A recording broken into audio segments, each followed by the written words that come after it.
Hello everybody, welcome to my YouTube channel learning is fun. My name is Seema Agarwal. आज हम class 10th science NCERT का chapter number 5 life processes का next part कर रहे हैं और इसमें हम ट्रांसपोर्टेशन एंड ह्यूमन बीइंग्स के बारे में डिस्कस करने वाले हैं। तो चलिए आज का टॉपिक स्टार्ट करते हैं। जो ह्यूमन बॉडी है उसमें दो ट्रांसपोर्टेशन मीडियम होते हैं। जो मेन सर्कुलेटरी मीडियम होता है ह्यूमन बॉडी में उसको कहते हैं ब्लड वस्कुलर सिस्टम, और नेक्स्ट जो ट्रांसपोर्टेशन मीडियम होता है वो होता है लिम्फेटिक सिस्टम। तो इन्हीं दो सिस्टम्स के बारे में आज हम इस टॉपिक में पढ़ेंगे। मेन सर्कुलेटरी सिस्टम जो है हम ह्यूमन बींग्स का वो ब्लड होता है। ब्लड वस्कुलर सिस्टम को तीन पार्ट्स में डिवाइड किया है। हार्ट जो कि हमारी बॉडी का पंपिंग ऑर्गन है, यानी हार्ट पूरी बॉडी में ब्लड को पंप करता है ताकि डिफरेंट बॉडी पार्ट्स, हर एक सेल, हर एक टिश्यू तक ब्लड आपका पहुंच सके। तो हार्ट एक पंपिंग ऑर्गन है। नेक्स्ट इसका जो मेन इंपॉर्टेंट हिस्सा है ब्लड वेस्कुलर सिस्टम का वो है ब्लड। ब्लड जो होता है वो दो कंपोनेंट से मिलकर बनता है। लिक्विड कंपोनेंट जिसको हम प्लाज्मा कहते हैं, और सॉलिड कंपोनेंट जिसको हम कार्पसल्स कहते हैं। जो कार्पसल्स होते हैं या फॉर्म्ड एलिमेंट्स जो होते हैं वो तीन प्रकार के होते हैं। आरबीसीज यानी कि रेड ब्लड कार्पसल्स जो देखने में रेड कलर के होते हैं, डब्ल्यूबीसीज व्हाइट ब्लड कार्पसल्स जो व्हाइट कलर के होते हैं, एंड प्लेटलेट्स जो कि हमारे ब्लड के क्लॉटिंग में हेल्प करते हैं। फिर जो WBC होता है उसको दो पार्ट में डिवाइड कर लिया जाता है, ग्रेन्युलोसाइट्स और अग्रेन्युलोसाइट्स।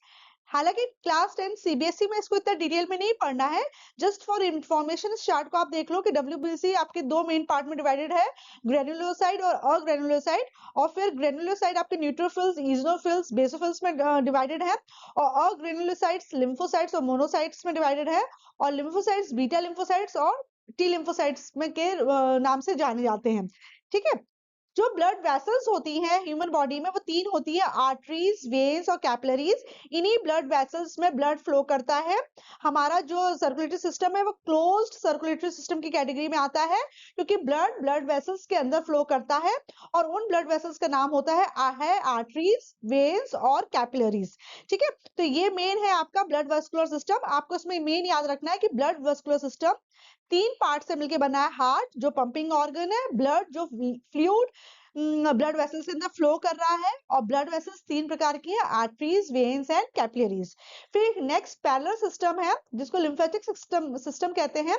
इसमें लिम्फ फ्लो करता है लिम्फ वेसल्स के अंदर, और लिम्फ नोड में टेम्पररी तौर पर आपका लिम्फ स्टोर रहता है, और ये बेसिकली हमारे डिफेंस मैकेनिज्म में हेल्प करता है। राइट।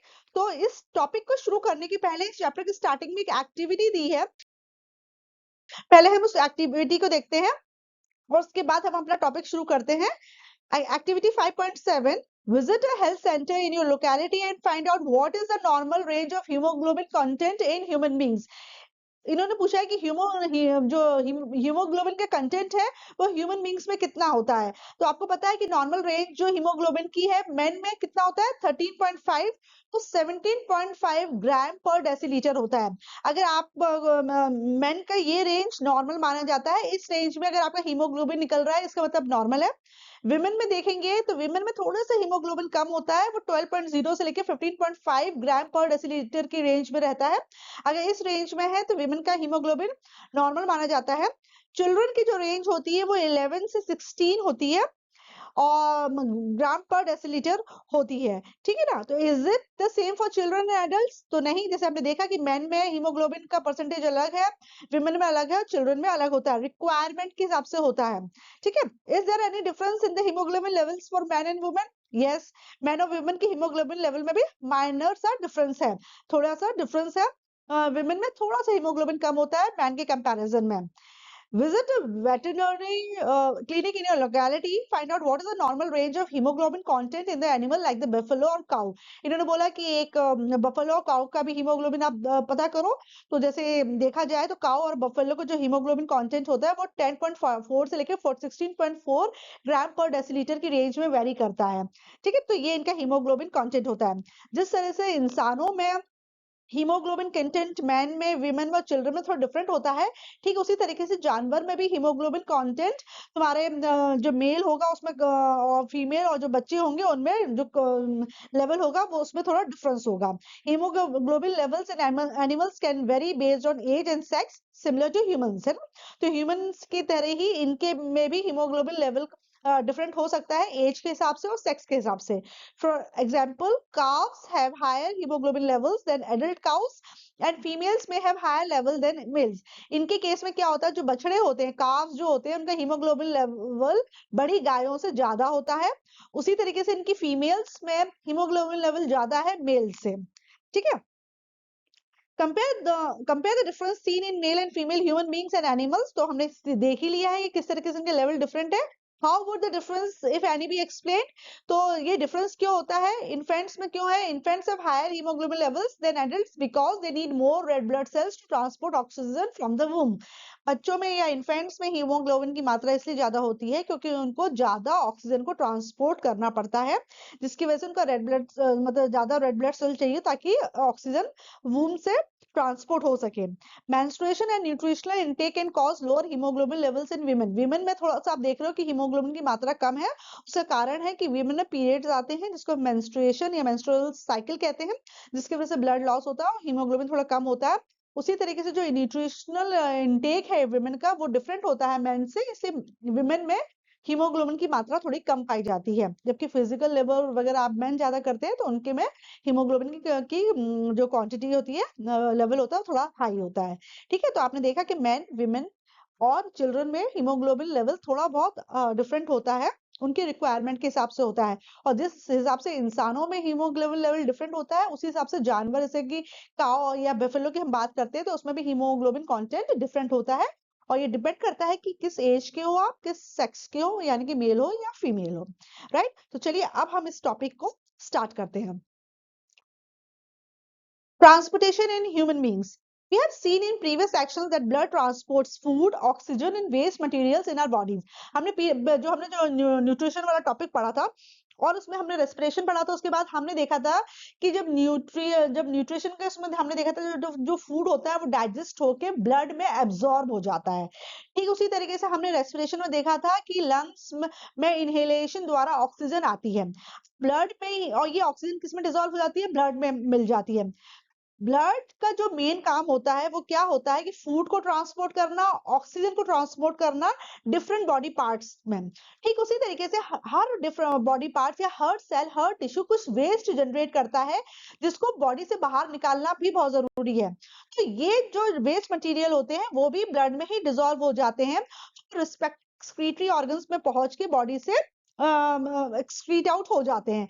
मेन जो ट्रांसपोर्ट सिस्टम है हमारे ह्यूमन बींग्स का वो ब्लड होता है, जो कि फूड, ऑक्सीजन और वेस्ट मटेरियल सबको ट्रांसपोर्ट करता है, जहां जिसकी जरूरत होती है वहां पे वो चीज पहुंच जाती है। ठीक है, in class 10 we have learn about blood being a fluid connective tissue. अगर देखा जाए तो ब्लड क्या है, एक फ्लूइड कनेक्टिव टिश्यू है जो पूरे सिस्टम को, डिफरेंट बॉडी पार्ट्स को आपस में कनेक्ट किए हुए है। Blood consists of a fluid medium called plasma in which the cells are suspended। मैंने आपको फर्स्ट वाली स्लाइड में बताया कि ब्लड के दो मेन कंपोनेंट होते हैं, एक लिक्विड कंपोनेंट होता है जिसको हम फ्लूइड मीडियम भी बोलते हैं और दूसरा सॉलिड कंपोनेंट होता है। जो फ्लूइड मीडियम यानी जो लिक्विड पार्ट है ब्लड का वो प्लाज्मा कहलाता है, और जबकि जो आपका सॉलिड पार्ट है वो कार्पसल्स कहलाते हैं, यानी कि रेड ब्लड सेल्स, WBC यानी कि white blood cells and blood platelets. Plasma जो लिक्विड पार्ट होता है ब्लड का, उसका मेन काम क्या होता है, plasma transports food, carbon dioxide, nitrogenous waste in dissolve form. Actually food, carbon dioxide और नाइट्रोजनस वेस्ट ब्लड के प्लाज्मा में डिसॉल्व हो जाते हैं, और फिर ये ब्लड जब अलग अलग हिस्सों में पहुंचता है तो वहां पे वो चीजें रिक्वायरमेंट के हिसाब से देता चला जाता है। ठीक है ना, तो अगर हमसे पूछा जाए कि भाई ब्लड का कौन सा हिस्सा फूड, कार्बन डाइऑक्साइड और नाइट्रोजनस वेस्ट को ट्रांसपोर्ट करता है, तो ब्लड का जो लिक्विड पार्ट है यानी कि प्लाज्मा जो है वो फूड, कार्बन डाइऑक्साइड और नाइट्रोजनस वेस्ट के ट्रांसपोर्टेशन में हेल्प करता है। जो ऑक्सीजन भी ब्लड ट्रांसपोर्ट करती है, ऑक्सीजन जो ब्लड का रेड ब्लड कार्पसल्स है वो उसको ट्रांसपोर्ट करती है। ठीक है ना, ये तुम्हारे प्लाज्मा में डिसॉल्व नहीं होती है ऑक्सीजन। ऑक्सीजन क्या करती है, रेड ब्लड कार्पसल्स में हीमोग्लोबिन नाम का पिगमेंट पाया जाता है, उसके साथ कंबाइन होकर ऑक्सीजन एक टेम्परेरी कंपाउंड बनाती है, उसको कहते हैं ऑक्सी हीमोग्लोबिन। यानी कि रेड ब्लड कार्पसल्स का जो हीमोग्लोबिन होता है वो ऑक्सीजन के ट्रांसपोर्टेशन में हेल्प करता है, जबकि फूड, कार्बन डाइऑक्साइड और नाइट्रोजनस वेस्ट ब्लड के प्लाज्मा में डिसॉल्व होकर डिफरेंट बॉडी पार्ट्स में ट्रांसपोर्ट होते हैं। हैं। Many other substances like salts are also transported by the blood. उसी तरीके से बहुत सारे salts भी यहाँ से वहां ट्रांसपोर्ट होते हैं, वो भी ब्लड के प्लाज्मा में डिसॉल्व हो जाते हैं और फिर डिफरेंट पार्ट्स तक पहुंच जाते हैं। We thus need a pumping organ to push blood around the body, a network of tube to reach all the tissues and a system in place to ensure that this network can be repaired if damaged. तो आपने देख लिया, जब इतना सारा चीज blood को transport करनी है तो एक पंपिंग ऑर्गन की जरूरत तो है, और यही पंपिंग ऑर्गन क्या है? हार्ट। इस हार्ट से ब्लड फ्लो कर सके उसके लिए डिफरेंट ट्यूब्स या नेटवर्क ऑफ ट्यूब की जरूरत है, जिसको हम ब्लड वेसल्स कहते हैं। मैंने फर्स्ट स्लाइड में आपको बताया कि हार्ट एक पंपिंग ऑर्गन होता है। 3 प्रकार की ब्लड वेसल्स ह्यूमन बॉडी में पाई जाती है, आर्टरीज, वेन्स और कैपिलरीज। ये इनका काम होता है ब्लड को बॉडी के हर एक हिस्से, हर एक कोने तक, हर एक टिश्यू सेल्स तक पहुंचाने का काम ये करते हैं, ठीक है ना। और अगर इन केस इसमें कोई भी डैमेज होता है तो इनका जो इम्यून सिस्टम होता है ये वर्क करके इनको रिपेयर कर देता है, ठीक है। तो एक हमारा जो ब्लड, जो ह्यूमन बींग्स में का जो सर्कुलेटरी सिस्टम है वो क्लोज्ड है, क्योंकि ब्लड खुले में नहीं है, किसी कैविटी में नहीं भरा हुआ है। ब्लड हमारा ब्लड वेसल्स के अंदर भर के फ्लो होता है, ठीक है। तो अगर आपसे पूछा जाए कि हमारी बॉडी का पंपिंग ऑर्गन क्या है, तो हार्ट है। ब्लड किसमें फ्लो होता है? ब्लड ब्लड वेसल्स में फ्लो होता है, ठीक है। और ब्लड वेसल्स कितने प्रकार की होती हैं? 3 प्रकार की होती हैं, आर्टरीज, वेन्स और कैपिलरीज, ठीक है। और ब्लड क्या क्या क्या ट्रांसपोर्ट करता है? ब्लड ऑक्सीजन ट्रांसपोर्ट करता है, कार्बन डाइऑक्साइड ट्रांसपोर्ट करता है, न्यूट्रिएंट्स ट्रांसपोर्ट करता है, वेस्ट मटेरियल ट्रांसपोर्ट करता है, और डिफरेंट प्रकार के सॉल्ट्स को भी ट्रांसपोर्टेशन में हेल्प करता है। और ब्लड एक फ्लूइड कनेक्टिव टिश्यू है, right. Transportation, our pump heart है ना, the heart is a muscular organ which is as big as our fist. Heart जो है एक तुम्हारा मस्कुलर ऑर्गन है, मसल से बना हुआ है, और इसका साइज कितना होता है? इसका साइज आपकी मुट्ठी के बराबर होता है। फिस्ट मतलब होता है मुट्ठी। तुम्हारे हाथ की मुट्ठी जितनी है ना, उस मुट्ठी को टाइटली बंद कर लो, तुम्हारे हाथ की मुट्ठी का साइज जितना होगा ना, फिस्ट का साइज जितना होगा, उतना ही तुम्हारा हार्ट होगा। तो हार्ट का जो साइज होता है हमारी मुट्ठी यानी कि फिस्ट के बराबर होता है। Because both oxygen and carbon dioxide have to be transported by the blood, the heart has different chambers to prevent the oxygen-rich blood from mixing with the blood containing carbon dioxide. आपको पता है कि जो blood होता है वो oxygen और carbon dioxide दोनों को ही ट्रांसपोर्ट करता है ना। ऑक्सीजन को डिफरेंट टिश्यूज तक ले जाता है हार्ट से, जबकि कार्बन डाइऑक्साइड को डिफरेंट टिश्यूज से कलेक्ट करके लंग्स तक ले आता है, ताकि लंग्स में फिर एक्सहेलेशन के द्वारा कार्बन डाइऑक्साइड बाहर निकल जाए। तो ऐसे में बहुत जरूरी है कि आपका ऑक्सीजन और कार्बन डाइऑक्साइड जो है वो आपस में मिक्स ना हो जाए। इसलिए जो ब्लड होता है ना वो 2 प्रकार का होता है, एक होता है ऑक्सीजनेटेड ब्लड और एक होता है डीऑक्सीजनेटेड ब्लड। ऑक्सीजनेटेड ब्लड मतलब होता है वो ब्लड जिसमें ऑक्सीजन की मात्रा ज्यादा होती है, कार्बन डाइऑक्साइड की मात्रा कम होती है, क्वांटिटी कम होती है। जबकि डीऑक्सीजनेटेड ब्लड क्या होता है? जिसमें कार्बन डाइऑक्साइड ज्यादा है और ऑक्सीजन की मात्रा कम है। तो हमारे हार्ट को इंश्योर करना पड़ता है कि ऑक्सीजनेटेड ब्लड और डीऑक्सीजनेटेड ब्लड आपस में मिक्स ना हो जाए, क्योंकि अगर मिक्स हो जाएंगे तो हमारी बॉडी प्रॉपरली फंक्शन नहीं करेगी, हमारे हर टिश्यू, हर सेल को सफिशिएंट अमाउंट में ऑक्सीजन नहीं मिल पाएगी, और अच्छी तरीके से कार्बन डाइऑक्साइड बॉडी से बाहर नहीं निकल पाएगी, जिसकी वजह से बहुत सारे प्रॉब्लम्स बॉडी के अंदर क्रिएट हो जाएंगे, है ना। इसलिए हार्ट में ना अलग अलग चैम्बर्स होते हैं जिसमें ऑक्सीजनेटेड और डीऑक्सीजनेटेड ब्लड भरा रहता है। देखा जाए तो हार्ट में 4 चैम्बर्स होते हैं। ऊपर के 2 चैम्बर्स जो आप देख रहे हो इसको ऑरिकल्स कहते हैं या आर्टरिया भी कहते हैं, और नीचे के जो 2 चैम्बर्स होते हैं वो वेंट्रिकल कहलाते हैं। तो इस तरीके से 2 ऑरिकल्स या 2 आर्टरिया होते हैं, right atria, left atria, right ventricle and left ventricle, ठीक है। तो हमारा जितना भी डीऑक्सीजनेटेड ब्लड है, यानी कि जिस ब्लड में ऑक्सीजन की मात्रा कम और कार्बन डाइऑक्साइड की मात्रा ज्यादा होती है, वो हार्ट के राइट साइड में भरा रहता है, ठीक है। और जो तुम्हारा ब्लड ऑक्सीजनेट होके आता है, यानी कि जो ऑक्सीजनेटेड ब्लड होता है, जो लंग से साफ होके आ रहा है और जिसमें ऑक्सीजन की मात्रा ज्यादा है और कार्बन डाइऑक्साइड की क्वांटिटी कम है, इस ऑक्सीजनेटेड ब्लड कहते हैं। और ये हमारे हार्ट के लेफ्ट पार्ट में, यानी कि लेफ्ट आर्टरी और लेफ्ट वेंट्रिकल में भरा हुआ रहता है, ठीक है। The carbon dioxide rich blood has to reach the lungs for the carbon dioxide to be removed and the oxygenated blood from the lungs has to be brought back to the heart. क्या होता है, पूरी different body part से जितना भी deoxygenated blood है वो right आर्टरिया में आता है, फिर राइट आर्टरिया से राइट वेंट्रिकल में जाता है और फिर ये लंग्स में जाता है ऑक्सीजनेशन के लिए। पल्मोनरी आर्टरी इसको लंग्स में लेके जाती है ऑक्सीजनेशन के लिए। जब यहाँ पे ऑक्सीजनेशन यानी कि क्या होगा कि अब इस डीऑक्सीजनेटेड ब्लड से कार्बन डाइऑक्साइड बाहर रिलीज हो जाएगी और ऑक्सीजन जो हमने इनहेल करके ली है वो इसमें डिसॉल्व हो जाएगी। तो ब्लड हमारा एक तरीके से कहेंगे प्यूरिफाई हो जाता है, प्यूरिफाई हो जाता है यानी कि उसमें ऑक्सीजन की मात्रा बढ़ जाती है और कार्बन डाइऑक्साइड की मात्रा कम हो जाती है। ये ऑक्सीजनेटेड ब्लड जो लंग्स में डीऑक्सीजनेटेड ब्लड ऑक्सीजनेटेड ब्लड में कन्वर्ट हो गया है, ये पल्मोनरी वेन्स के द्वारा हमारे हार्ट के लेफ्ट आर्टरिया में आती है, फिर लेफ्ट वेंट्रिकल में आती है और फिर आउटा से होते हुए ये पूरे डिफरेंट बॉडी पार्ट्स में ये डिस्ट्रीब्यूट हो जाती है। ठीक है, तो आपके ब्लड का ऑक्सीजनेशन कहाँ होता है? लंग्स में होता है। ब्लड के कौन से हिस्से में डीऑक्सीजनेटेड ब्लड रहता है? हार्ट के कौन से हिस्से में डीऑक्सीजनेटेड ब्लड रहता है? राइट हैंड साइड में, यानी कि राइट आर्टरिया और राइट वेंट्रिकल में डीऑक्सीजनेटेड ब्लड रहता है। हार्ट के कौन से हिस्से में ऑक्सीजनेटेड ब्लड रहता है? हार्ट के लेफ्ट हिस्से में ऑक्सीजनेटेड ब्लड रहता है, यानी कि लेफ्ट आर्टरिया और लेफ्ट वेंट्रिकल। ऑक्सीजनेटेड ब्लड क्या होता है? ऑक्सीजनेटेड ब्लड वो ब्लड होता है जिसमें ऑक्सीजन की मात्रा ज्यादा होती है। डीऑक्सीजनेटेड ब्लड क्या होता है? जिसमें कार्बन डाइऑक्साइड की मात्रा ज्यादा होती है। जो पल्मोनरी आर्टरी होती है वो डीऑक्सीजनेटेड ब्लड कैरी करती है, जबकि पल्मोनरी वेन में ऑक्सीजनेटेड ब्लड रहता है।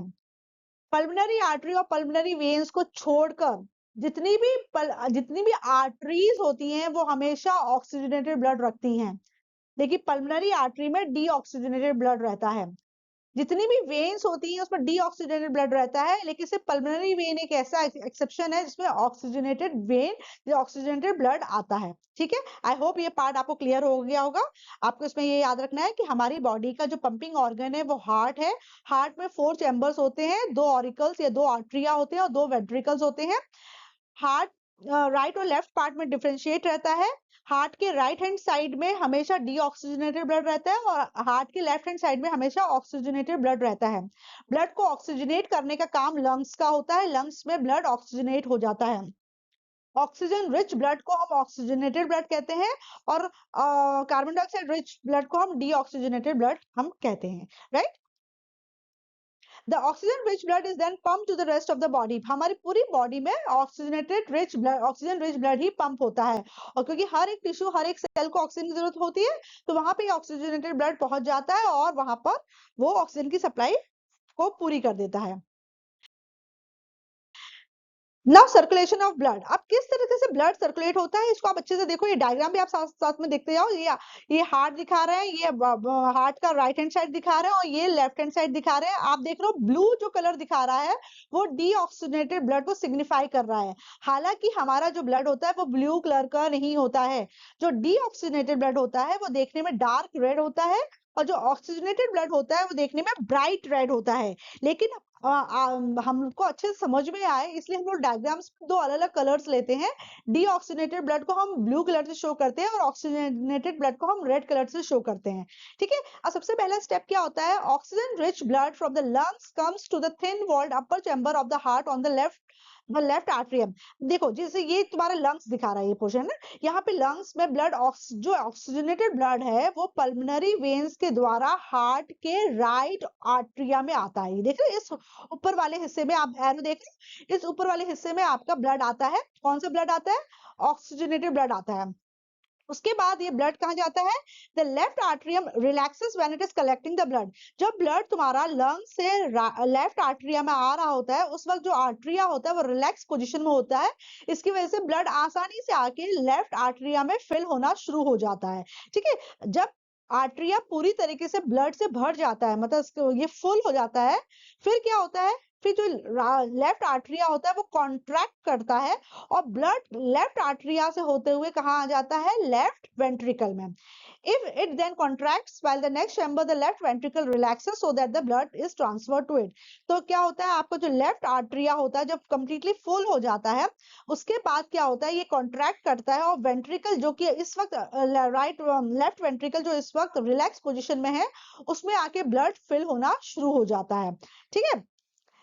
When the muscular left ventricle contracts in its turn, the blood is pumped out to the body.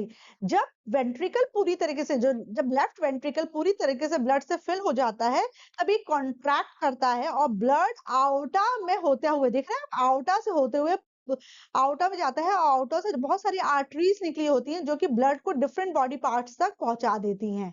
Right.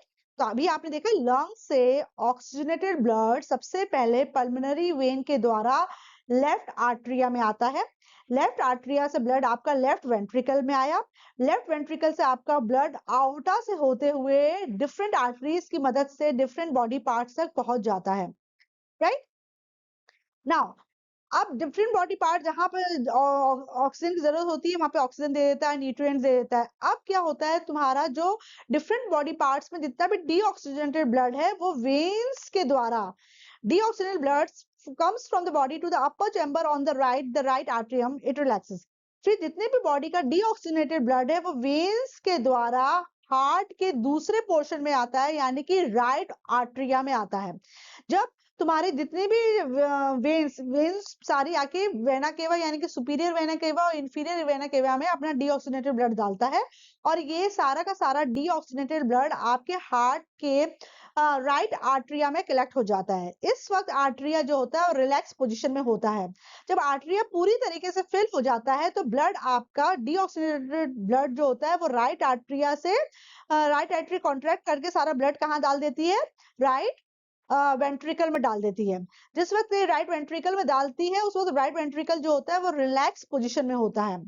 जब राइट वेंट्रिकल पूरी तरीके से फिल हो जाता है ब्लड से, तो ब्लड फिर पल्मोनरी आर्टरी के द्वारा लंग्स में जाती है फॉर ऑक्सीजनेशन.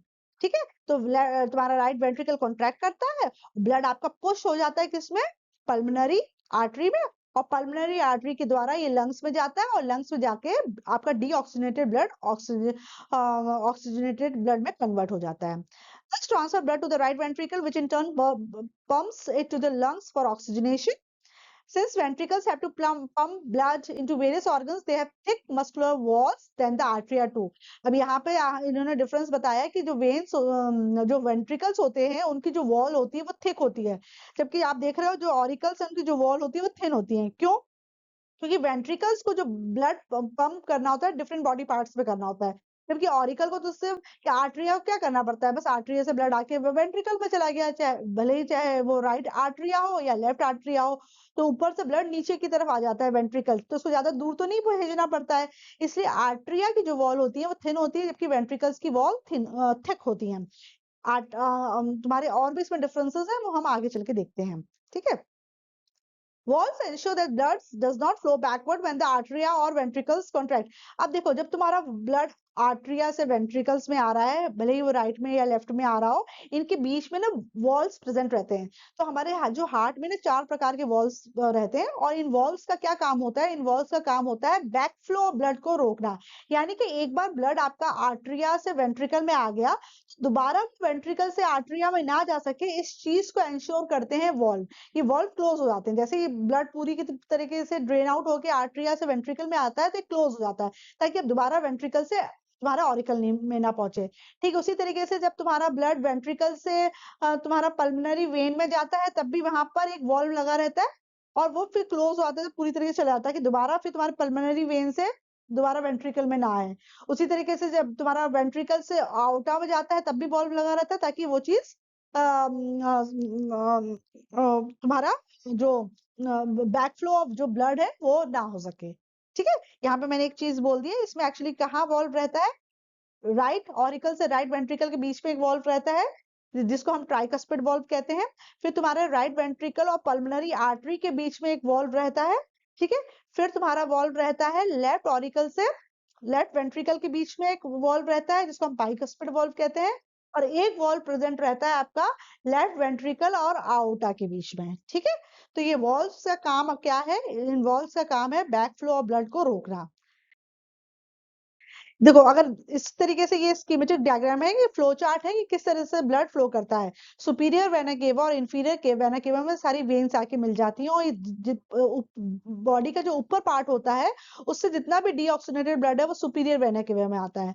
बॉडी का जितना भी इंफीरियर पार्ट है, यानी कि तुम्हारा चेस्ट एरिया के नीचे, मतलब तुम्हारा हेड एरिया के नीचे का जो रीजन होता है, यानी कि चेस्ट एरिया हुआ या एब्डोमेन हुआ या लिम्स हुए, वहां से जितना भी तुम्हारा डीऑक्सीनेटेड ब्लड होता है वो सुपीरियर वेना केवा और इंफीरियर वेना केवा के द्वारा सबसे पहले वो राइट आर्टरिया में आता है। राइट आर्टरिया से वो ट्राइकस्पिड वॉल से होते हुए तुम्हारा डीऑक्सीनेटेड ब्लड राइट वेंट्रिकल में चला जाता है। देख रहे हैं, राइट आर्टरिया से ब्लड राइट वेंट्रिकल में चला जाता है। राइट आर्टरिया से राइट वेंट्रिकल के बीच में जब ब्लड जाता है तो इनके बीच में एक वॉल प्रेजेंट है, सो हम ट्राइकस्पिड वॉल्व कहते हैं। जब पूरी तरीके से ब्लड राइट आर्टरिया से राइट वेंट्रिकल में आता है तो ये वॉल्व क्लोज हो जाते हैं, ताकि ये दोबारा तुम्हारा ब्लड वापस राइट आर्टरिया में ना जा सके। अब राइट आर्टरिया से ब्लड आपका किस में जाता है, पल्मोनरी आर्टरी में। जब ये पल्मोनरी आर्टरी में जाता है तो इस पर एक वॉल्व प्रेजेंट रहता है, इसको कहते हैं पल्मोनरी वॉल्व, जो कि बैक फ्लो ऑफ ब्लड को बचाता है। एक बार ब्लड तुम्हारा राइट वेंट्रिकल से पल्मोनरी में आर्टरी में गया तो दोबारा वो नीचे ना आ जाए वेंट्रिकल में, इसलिए ये जो वॉल्व होते हैं ना, पल्मोनरी वॉल्व, ये क्लोज हो जाते हैं और फिर ये बैक फ्लो को प्रिवेंट करते हैं। फिर पल्मोनरी आर्टरी से ब्लड कहाँ चला जाता है, लंग्स में चला जाता है, और ये सारा डीऑक्सीनेटेड ब्लड क्या हो जाता है, ऑक्सीजनेटेड ब्लड में कन्वर्ट होता है, यानी कि इसमें ऑक्सीजन की मात्रा बढ़ जाती है। अब ऑक्सीजनेटेड ब्लड तुम्हारा पल्मोनरी वेन के द्वारा लेफ्ट आर्टरियम में आता है। देखिए यहाँ पे लेफ्ट आर्टरियम में आएगा। फिर लेफ्ट आर्टरियम से ब्लड कहाँ जाता है, लेफ्ट वेंट्रिकल में। लेफ्ट आर्टरियम से ब्लड जब लेफ्ट वेंट्रिकल में जाता है तो इसके बीच में भी एक वॉल्व रहता है, इसको हम मिट्रल वॉल्व या बाइकस्पिड वॉल्व कहते हैं, ताकि दोबारा तुम्हारा ब्लड लेफ्ट वेंट्रिकल से लेफ्ट आर्टरियम में ना जा सके। तो यहाँ पे मिट्रल वॉल्व प्रेजेंट रहता है।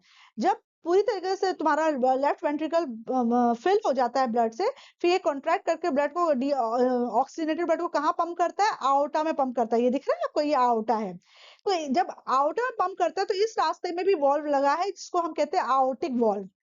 तो ये आउटिक वॉल्व फिर प्रिवेंट करता है कि आउटा में एक बार ब्लड आ गया तो दोबारा आपका लेफ्ट वेंट्रिकल में ब्लड ना आए। और फिर आउटा से बहुत सारी आर्टरीज निकली रहती है, आप देख कितनी सारी आर्टरीज निकली है। ये आर्टरीज एंश्योर करती हैं कि blood rest of the body में पहुंच जाए।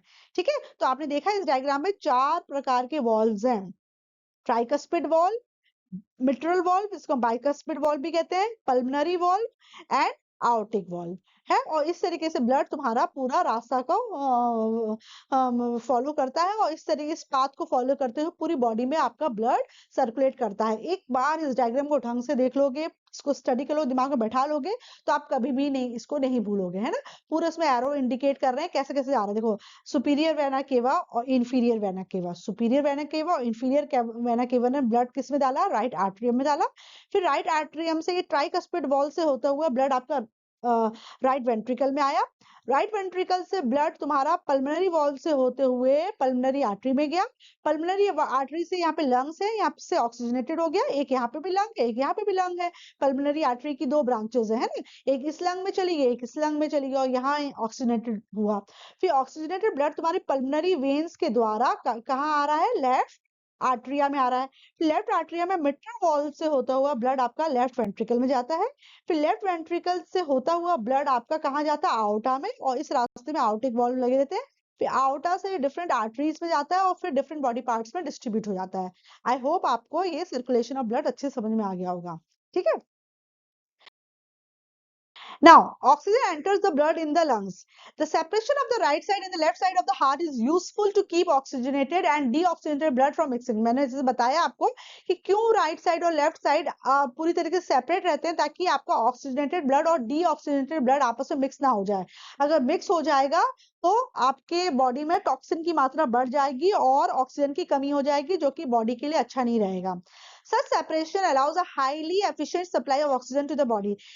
तो जब आपका ऑक्सीजनेटेड ब्लड और डीऑक्सीजनेटेड ब्लड सेपरेट रहता है तो आपकी ऑक्सीजन की सप्लाई भरपूर मात्रा में होती रहती है।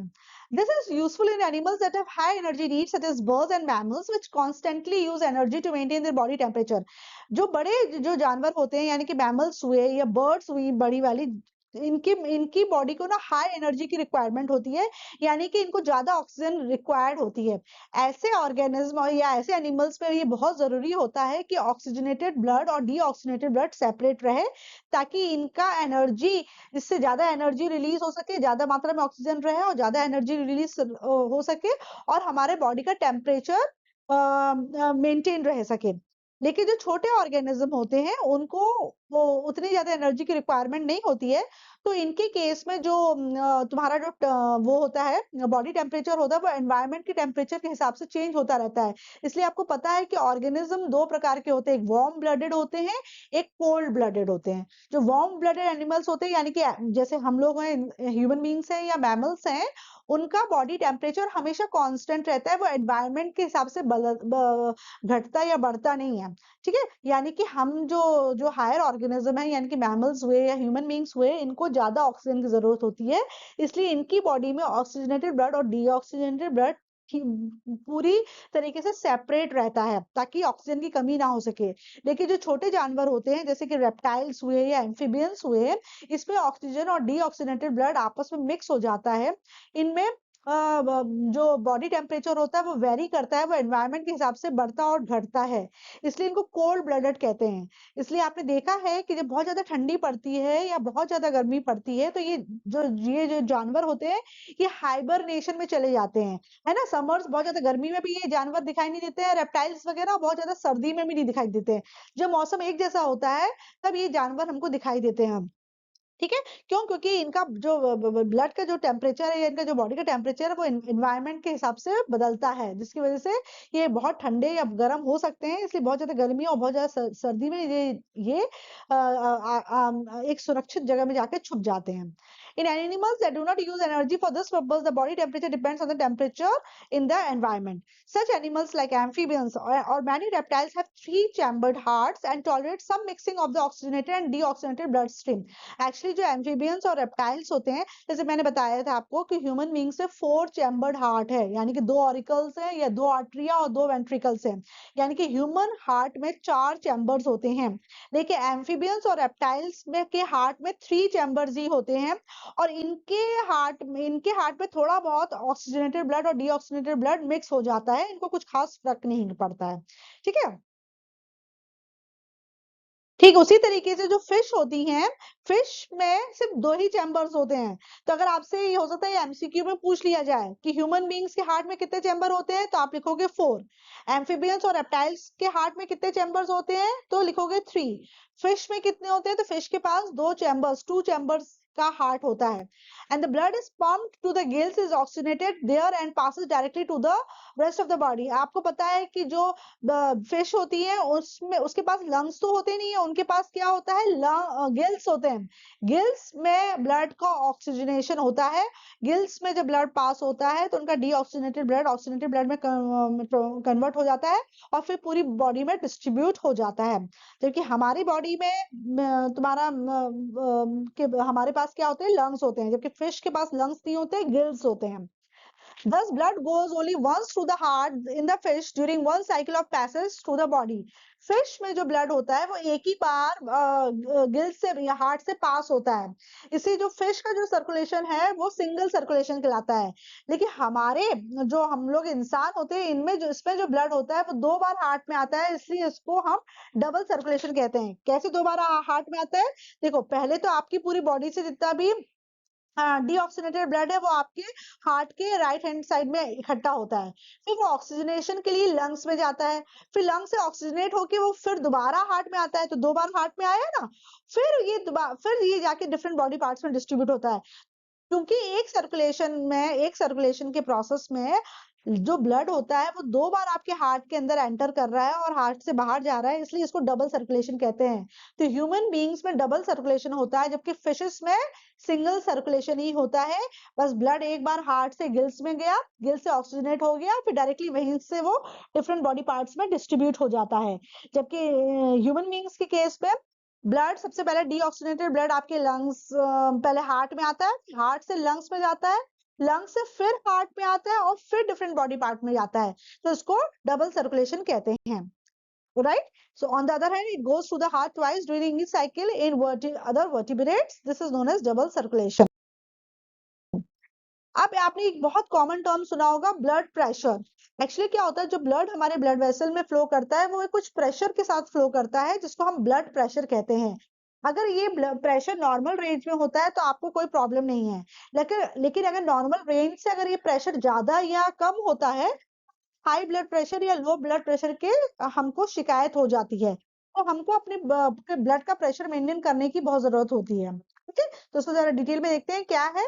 The force that blood exerts against the wall of a vessel is called blood pressure. जब ब्लड वेसल्स पे फ्लो करता है तो जो प्रेशर वो उसकी वॉल में लगा रहा होता है, उस प्रेशर को हम ब्लड प्रेशर कहते हैं। This pressure is much greater in arteries than in veins. अगर आर्टरीज और वेन्स को कंपेयर किया जाए तो आर्टरीज में जो ब्लड प्रेशर होता है वो ज्यादा होता है वेन्स के मुकाबले। क्यों? क्योंकि आर्टरीज को जो ब्लड होता है बॉडी के हर एक हिस्से तक पहुंचाना होता है, इसलिए अगर प्रेशर नहीं होगा तो आपके बॉडी के हर एक हिस्से तक ब्लड नहीं पहुंचेगा, इसलिए आर्टरीज में ब्लड प्रेशर ज्यादा होता है और वेन्स में कम होता है। The pressure of blood inside the artery during ventricular systole is called systolic pressure.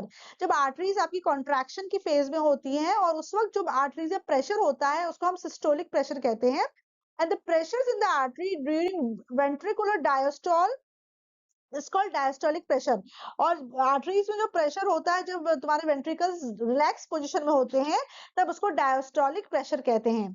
जो नॉर्मल सिस्टोलिक प्रेशर है उसकी वैल्यू होती है 120 mm ऑफ Hg, और जो डायस्टोलिक प्रेशर होती है उसकी वैल्यू होती है 80 mm ऑफ मरकरी। Hg यानी मरकरी, यानी कि अगर आपका ब्लड प्रेशर 80/120 की रेंज में है या 120/80 की रेंज में है, मतलब जो हायर लेवल है 120 से कम है और जो लोअर लेवल है 80 तक है, तो 120 80 से लेके 120 mm का जो रेंज होता है वो नॉर्मल ब्लड प्रेशर माना जाता है।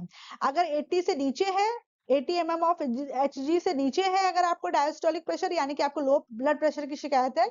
अगर आपका systolic pressure 120 mm of Hg के ऊपर है, यानी कि आपको हाई ब्लड प्रेशर की शिकायत है। ठीक है, blood pressure is measured with an instrument called sphygmomanometer. Blood pressure को मेजर करने के लिए जो मशीन आती है, जैसे ये देख रहे हो आप जो लगी हुई है, जो मशीन आती है इसको हम स्फिग्मोमैनोमीटर कहते हैं। ये भी क्वेश्चन पूछ लिया जाता है कि किससे हम मेजर करते हैं ब्लड प्रेशर को, तो ब्लड प्रेशर को हम स्फिग्मोमैनोमीटर से मेजर करते हैं। High blood pressure is also called hypertension. जब आपको हाई ब्लड प्रेशर की शिकायत होती है तो उसको हम हाइपरटेंशन भी बोलते हैं। और ये कब होता है, जब आपके आर्ट्रियोल्स कॉन्स्ट्रिक्ट हो जाते हैं, यानी कि नैरो हो जाते हैं, which result in increase resistance to blood flow. जब आपके आर्टरीज की वॉल के अंदर कोलेस्ट्रॉल बढ़ जाता है और उसका पैसेज नैरो हो जाता है, तब आपको हाइपरटेंशन यानी कि हाई ब्लड प्रेशर की शिकायत हो जाती है। इससे कभी कभी क्या हो जाती है कि प्रेशर इतना बढ़ जाता है कि आपकी आर्टरीज रप्चर हो सकती है, यानी कि फट सकती है और इंटरनल ब्लीडिंग हो जाती है। इसलिए हाई ब्लड प्रेशर के पेशेंट्स को ब्लड प्रेशर की दवाई लेना बहुत जरूरी होती है ताकि उसका ब्लड प्रेशर मेंटेन रह सके, right. Now arteries are the vessels that carry blood away from the heart to various organs of the body. आप इस डायग्राम में देख रहे हो, रेड कलर से जो दिखा रहे हैं वो आर्टरीज दिखा रहे हैं, ब्लू कलर से जो दिखा रहे हैं वो वेन्स दिखा रहे हैं। जो आर्टरीज होती हैं वो ब्लड को हार्ट से डिफरेंट बॉडी पार्ट्स या डिफरेंट ऑर्गन्स तक ले जाती हैं। Since the blood emerges from the heart at a high pressure, the arteries have thick elastic walls. तो क्योंकि तुम्हें पता है कि आर्टरीज के अंदर जो ब्लड है वो हाई प्रेशर में फ्लो कर रहा होता है, इसलिए जो आर्टरीज की जो वॉल होती है वो थिक होती है और इलास्टिक होती है ताकि बहुत ज्यादा प्रेशर को ये झेल सकें। Veins collect the blood from different organs and bring it back to the heart. पूरे ऑर्गन से जो ब्लड को कलेक्ट करने का काम होता है वो वेन्स करती हैं, और वेन्स डीऑक्सीनेटेड ब्लड को हार्ट की तरफ ले जाती हैं। तो टुवर्ड्स हार्ट जो ब्लड ले जाती है वो वेन्स होती है, और अवे फ्रॉम द हार्ट जो ब्लड ले जाती है वो आर्टरीज होती हैं। Veins do not need thick walls because the blood is no longer under pressure. Instead, they have walls that ensure that the blood flows only in one direction.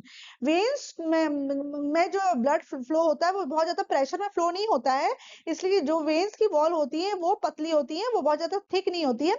हाँ, लेकिन veins में wall पाया जाता है। क्यों? क्योंकि veins तुम्हारे ऊपर, हार्ट ऊपर की तरफ लोकेटेड रहता है ना, बॉडी में ऊपर की तरफ लोकेटेड रहता है, तो वेन्स को नीचे के बॉडी के हिस्से से ऊपर की तरफ ब्लड ले जाना है, तो दोबारा तुम्हारा ब्लड पीछे ना लौट जाए, इसको प्रिवेंट करने के लिए वॉल्स प्रेजेंट रहते हैं ताकि आपका ब्लड का बैक फ्लो नहीं हो सके। ठीक है, जबकि आर्टरीज तो ऊपर से नीचे की तरफ ब्लड ला रही है, तो इसलिए आर्टरीज में वॉल्व्स नहीं होते हैं, जबकि वेन्स में वॉल्व्स पाए जाते हैं। On reaching an organ or tissue, the arteries divide into smaller and smaller vessels to bring the blood in contact with the all the individual cells. अब आर्टरीज क्या होते हैं और महीन ब्रांचेस में टूट जाती है, जब वो टिश्यू के पास जाती है, इसको हम आर्ट्रियोल्स कहते हैं। और आर्ट्रियोल्स और भी फाइन ब्लड वेसल्स यानी कैपिलरीज में टूट जाती हैं। यही कैपिलरीज में ही आपका एक्सचेंज प्रोसेस होता है कि तुम्हारा जो ऑक्सीजन है या फूड है वो टिश्यूज ले लेती है और कार्बन डाइऑक्साइड और वेस्ट मटेरियल वो कैपिलरीज को दे देती है। फिर कैपिलरीज आपस में कनेक्ट होके वेन्यूल्स बनाती हैं और वेन्यूल्स आपस में जुड़ के वेन्स बनाती हैं और ये वेन्स डीऑक्सीजनेटेड ब्लड को कहाँ ले जाता है? हार्ट में। तो आपको इस तरीके से याद रखो, आर्टरीज आर्ट्रियोल्स में टूटती हैं, आर्ट्रियोल्स कैपिलरीज में, फिर कैपिलरीज कंबाइन करके वेन्यूल्स में बनती है, फिर वेन्यूल्स वेन्स में कन्वर्ट हो जाती हैं। ठीक है। The smallest vessels have walls that are 1 cell thick and are called capillaries. तो ये जो महीन सी जो ब्लड वेसल्स है जिसकी वॉल सिर्फ 1 सेंटीमीटर 1 सेल 1 सेल थिक ही होती है, इसको हम कैपिलरीज कहते हैं। क्योंकि इतनी महीन वॉल नहीं होगी ना तो फिर एक्सचेंज प्रोसेस नहीं हो पाएगा, इसलिए इसकी जो वॉल होती है बहुत ही ज्यादा एक ही सेल से बनी होती है, बहुत ही झिल्ली जैसी होती है, ताकि एकदम आराम से चीजों का आदान प्रदान हो जाए। The exchange of material between the blood and the surrounding cells takes place across this thin wall. The capillaries then join together to form veins that convey the blood away from the organ to the tissue, है ना। इस तरीके से देखो आप देख रहे हो आर्टरीज कैपिलरीज में टूट रही है, कैपिलरीज कंबाइन करके वेन्स बन रही है। इस तरीके से आपका पूरा ब्लड यहाँ से वहां ट्रांसपोर्ट होता है। अब हम मेन डिफरेंस देख लें आर्टरीज और वेन्स में, ये कभी कभी एग्जाम में पूछ लिया जाता है। तो डायग्राम में तो इस तरीके से दिखा रहे हैं, arteries carry blood from the heart to the tissue. याद रखो आर्टरीज हमेशा ब्लड को हार्ट से टिश्यूज में ले जाता है, जबकि वेन्स क्या करती है? Veins carry blood from tissues to the heart. ठीक है। Arteries carry pure blood except pulmonary artery which carry impure blood. Arteries में हमेशा प्योर यानी कि ऑक्सीजनेटेड ब्लड रहता है, सिवाय पल्मोनरी आर्टरी के। पल्मोनरी आर्टरी सिर्फ एक ऐसी आर्टरी होती है जिसमें इम्प्योर ब्लड यानी कि डीऑक्सीजनेटेड ब्लड रहता है, बाकी सारी आर्टरीज में ऑक्सीजनेटेड ब्लड यानी कि प्योर ब्लड रहता है। ठीक इसका उल्टा होता है वेन्स में। वेन्स हमेशा इम्प्योर ब्लड यानी कि डीऑक्सीजनेटेड ब्लड कैरी करती है, सिवाय पल्मोनरी वेन के। पल्मोनरी वेन में ऑक्सीजनेटेड ब्लड रहता है, बाकी सारी वेन्स में डीऑक्सीजनेटेड ब्लड रहता है।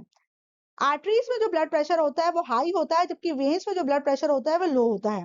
आर्टरीज की जो वॉल होती है वो थिक और इलास्टिक होती हैं, जबकि वेन्स की जो वॉल होती है वो वॉल्स होती है वो थिन और लेस इलास्टिक होती हैं।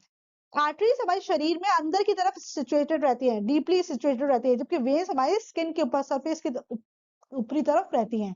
तो हमको जो हाथ में दिखता है ना वो वेन्स दिखती है, आर्टरीज नहीं दिखती। आर्टरीज अंदर की तरफ रहती है और ऊपर की तरह सतह की तरफ क्या रहती है? वेन्स होती हैं। तो ये मेन डिफरेंस है आर्टरीज और वेन्स में। अब आर्टरीज वेन्स और कैपिलरीज में क्या डिफरेंस है? जैसे ये आर्टरी दिखा रहे हैं, ये बीच में कैपिलरीज दिखा रहे हैं, फिर ये वेन्स दिखा रहे हैं। क्या डिफरेंस है? आर्टरीज का मेन फंक्शन है transport blood from the heart to the organs, blood को हार्ट से ऑर्गन्स की तरफ ले जाना। वेन्स का काम है ब्लड को ऑर्गन्स से हार्ट की तरफ ले जाना। कैपिलरी का फंक्शन है carries blood to organs where gaseous exchange take place. Main जो गैसियस एक्सचेंज होगा वो कैपिलरीज में होगा। आर्टरी की जो वॉल होती है वो थिक होती है, वेन की थिन होती है और कैपिलरी की तो बहुत ही थिन होती है, सिर्फ एक सेल से ही बनी रहती हैं। इलास्टिसिटी की बात की जाए तो आर्टरीज की वॉल्स काफी इलास्टिक होती हैं, लचीली होती हैं, जबकि वेन्स की जो वॉल होती है उनकी इलास्टिसिटी कम होती है। और कैपिलरीज की वॉल्स तो बिल्कुल भी इलास्टिक नहीं होती, यानी कि इनइलास्टिक होती हैं। ल्यूमन का साइज देखा जाए, अंदर का जो जो पैसेज है उसका जो ल्यूमन देखा जाए वो आर्टरी के केस में नैरो होता है, इसलिए जो ब्लड होता है प्रेशर में फ्लो करता है, जबकि वेन्स का अंदर से ल्यूमन जो होता है वो ज्यादा होता है, लार्ज ल्यूमन होता है। और कैपिलरी का भी बहुत कम होता है, ल्यूमन वेरी नैरो होता है, इसलिए बहुत प्रेशर से तुम्हारा ब्लड फ्लो होता है कैपिलरीज में भी, इसलिए जो एक्स्ट्रा फ्लूइड होता है ना वो स्क्वीज आउट हो जाता है। वॉल्स आर्टरीज में कोई भी वॉल्स प्रेजेंट नहीं होते हैं, वेन्स में वॉल्स प्रेजेंट रहते हैं, कैपिलरीज में भी वॉल्स प्रेजेंट नहीं रहते हैं। प्रेशर जो ब्लड प्रेशर होता है आर्टरीज में बहुत ज्यादा होता है, वेन्स में बहुत कम होता है और कैपिलरीज में कम होता है, बहुत कम तो नहीं लेकिन कम होता है। Ma'am maintenance by platelets, platelets किस तरह से हेल्प करता है? What happens if the system of tubes develop a leak? आपको पता है कि ब्लड जो है ब्लड वेसल्स में फ्लो कर रहा है। सपोज करो आपका ब्लड किसी कारण से जो आपकी जो ब्लड वेसल है वो कहीं से रप्चर हो गई, यानी कि फट गई है, यानी कि उसमें से ब्लड क्या होगा? लीक करने लगेगा, यानी कि ब्लीडिंग होने लगेगी। Situation when we are injured and start bleeding, naturally the loss of blood from the system has to be minimized. तो जो ब्लड इन ट्यूब्स में फ्लो कर रहा है और बाई चांस ये ट्यूब आपस में कहीं फट गई है, कहीं पे फट गई है और उसमें ब्लड लीक कर रहा है, तो ये लॉस ऑफ ब्लड को प्रिवेंट करना बहुत जरूरी है। तो इस लॉस ऑफ ब्लड को प्रिवेंट करने के लिए एक नया एक चीज होती है ब्लड में, जिसको हम कहते हैं प्लेटलेट्स, जो कि इस रप्चर जो जहाँ पे तुम्हारी जो ब्लड वेसल है फट गई है, वहां पर ये क्लॉट बना देता है, यानी कि वहां पर एक स्टॉपेज क्रिएट कर देता है ताकि ब्लड वहां से फ्लो ना हो। जैसे आपको सपोज करो आपकी उंगली कट जाती है तो वहां से ब्लड फ्लो करने लगता है, थोड़ी देर के बाद आप देखते हो कि वहां पे ब्लड जम जाता है और ब्लड फ्लो करना बंद कर देता है। तो ऐसे क्यों होता है? क्योंकि आपके वहां पे क्लॉट बन जाता है। तो क्लॉट बनाने का काम क्या करता है? ये क्लॉट बनाने का काम आपके प्लेटलेट्स करते हैं, है ना। जैसे जिस तरीके से हमारे बॉडी को डिजीज फ्री रखने के लिए WBC हेल्प करते हैं, ठीक उसी तरीके से प्लेटलेट का काम होता है कि कहीं से भी अगर आपकी ब्लड वेसल रप्चर हो जाए, यानी कि उसमें कट लग जाए और वहां से ब्लड लॉस होने लगे, तो वहां पर वो एक क्लॉट बना देता है। तो क्लॉटिंग में हेल्प करता है आपका platelet. Naturally, the loss of blood from the system has to be minimized. In addition, leakage would lead to a loss of pressure, which would reduce the efficiency of the pumping system. अगर जो blood vessel में अगर कहीं पे भी cut लग गया और वहां से ब्लीडिंग हो रही है, तो वहां पर क्या हो जाएगा? ब्लड तो लीक हो रहा है, ये तो एक प्रॉब्लम हो गई, साथ में ब्लड लीक होने की वजह से उस वेसल में जो प्रेशर है वो कम हो जाएगा, जिसकी वजह से हमारे हर एक जगह तक ब्लड नहीं पहुंच पाएगा, यानी पंपिंग सिस्टम इफेक्टिवली वर्क नहीं करेगा। ये सब चीजें ना हो, इसके लिए क्या होता है? जो प्लेटलेट सेल्स होते हैं वो ब्लड की क्लॉटिंग में हेल्प करते हैं। To avoid this, the blood has platelet cells that circulate around the body and plug these leaks by helping to clot the blood at these points of injury. तो हमारे body के किसी भी हिस्से में इंजरी हो जाती है, चोट लग जाती है और वहां से ब्लड लीक हो रहा होता है, तो प्लेटलेट्स क्या करते हैं? वहां पे आके क्लॉट बना देते हैं ताकि ब्लड वहां से लीक होना बंद कर जाए, ताकि ब्लड वेसल्स के अंदर जो प्रेशर है वो मेंटेन रहे और जो पंपिंग सिस्टम है वो एफिशिएंटली वर्क कर सके। तो आई होप आपको समझ में आ गया कि प्लेटलेट का क्या फंक्शन है। प्लेटलेट का फंक्शन है ब्लड क्लॉट बनाना ताकि ब्लीडिंग को रोका जा सके और पंपिंग सिस्टम को एफिशिएंटली वर्क करने में मदद करे, ताकि प्रेशर क्रिएट रहे इन ब्लड वेसल्स में और अच्छे से आपका effectively blood through out the body pump हो सके, राइट। नाउ ये तो था, अभी तक हमने जो पढ़ा वो मेन सर्कुलेटरी सिस्टम के बारे में पढ़ा, जिसको हम ब्लड सर्कुलेटरी सिस्टम कहते हैं। जैसे हमने ब्लड के बारे में पढ़ लिया, हार्ट के बारे में पढ़ लिया, direction of flow of blood के बारे में पढ़ लिया हमने, और हमने देख लिया कि किस तरीके से हमारा हार्ट में ऑक्सीजनेटेड ब्लड और डीऑक्सीजनेटेड ब्लड अलग अलग रहता है। एक और साथ में एक पैरेलल सर्कुलेटरी सिस्टम भी होता है जिसको लिम्फ कहते हैं। इस सर्कुलेटरी सिस्टम में लिम्फ फ्लो करता है। लिम्फ जो जैसे ब्लड सर्कुलेटरी सिस्टम में जो लिक्विड फ्लो करता है उसको ब्लड कहते हैं, ठीक उसी तरीके से जो लिम्फेटिक सिस्टम में जो लिक्विड फ्लो करता है उसको हम लिम्फ कहते हैं। लिम्फ डायग्राम में ग्रीन कलर से दिखाया है। कलर होते हैं सिर्फ ये दिखाने के लिए ताकि आप डायग्रामेटिकली उनको आइडेंटिफाई कर सके कि अच्छा रेड वाला ऑक्सीजनेटेड ब्लड है, ब्लू वाला डीऑक्सीजनेटेड ब्लड है, या ग्रीन वाला लिम्फ है। देखिए इसका मतलब ये नहीं होता है कि हमारी बॉडी में लिम्फ ग्रीन कलर का होता है। जो लिम्फ होता है उसका कलर पेल होता है, व्हाइटिश होता है almost. There is another type of fluid also involved in transportation. This is called lymph or tissue fluid. हमको इसको tissue fluid और lymph भी बोलते हैं। Through the pores present in the walls of capillaries, some amount of plasma, proteins, and blood cells escape into the intercellular space in the tissues to form the tissue fluid or lymph. मैंने आपको बताया था जब blood आपका arteries से आता है तो आर्टरीज बहुत छोटी छोटी आर्ट्रियोल्स में ब्रांच हो जाती है, ठीक है ना, और ये और भी महीन कैपिलरीज में ब्रांच आउट हो जाती हैं।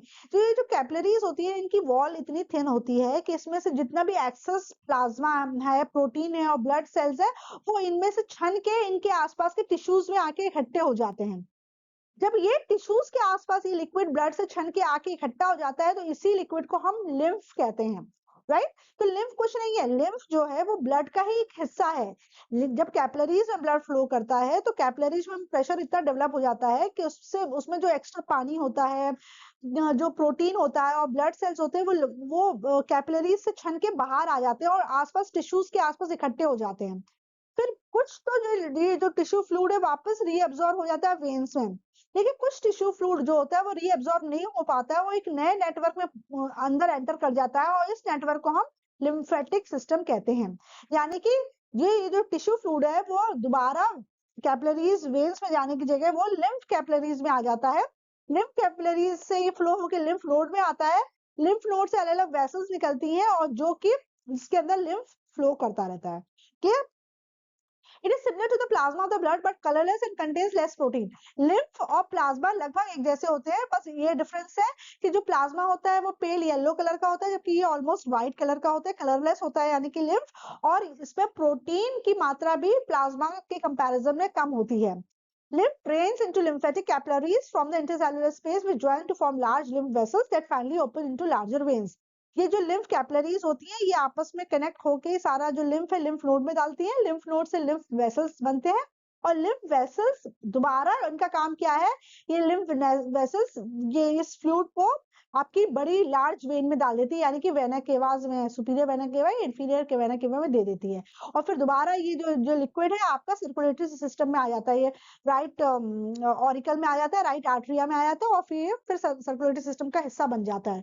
यानी कि जो आपका फ्लूइड कैपिलरीज से छन कर टिश्यूज में आ गया था और टिश्यूज से वो लिम्फेटिक कैपिलरीज में आ गया था, वो दोबारा आगे चल के लिम्फेटिक वेसल से मेन जो वेन्स होती है, लार्जर वेन्स, उसमें जाके मिल जाता है और फिर ये फ्लो में आ जाता है। ठीक है, तो आपको ये ध्यान देना है कि लिम्फ जो होता है, लिम्फ पंप करने के लिए कोई भी पंपिंग ऑर्गन नहीं होता है, और लिम्फ हमेशा नीचे से ऊपर की तरफ फ्लो करता है, ऊपर से नीचे की तरफ नहीं आता है। ठीक है ना, आपका यहाँ से वहां आ गया तो लिम्फ नीचे से ऊपर की तरफ आएगा।